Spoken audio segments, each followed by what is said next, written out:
أعوذ بالله من الشيطان الرجيم.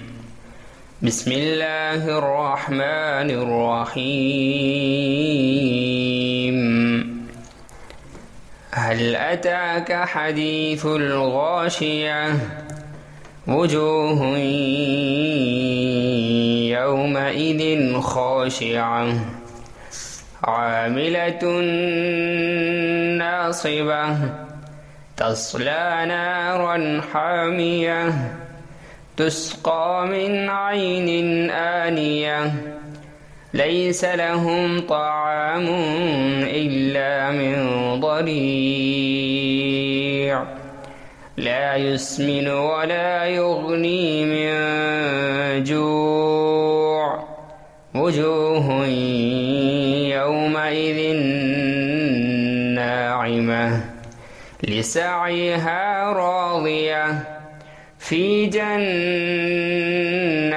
عالية لا تسمع فيها لاغية فيها عين جارية فيها سرر مرفوعة وأكواب موضوعة ونمارق مصفوفة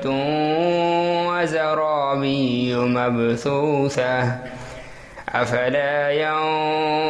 ينظرون إلى الإبل كيف خلقت وإلى السماء كيف رفعت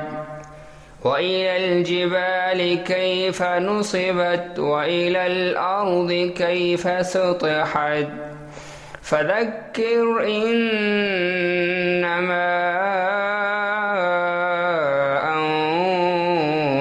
أنت مذكر لست عليهم بمسيطر إلا من تولى وكفر فيعذبه الله العذاب الأكبر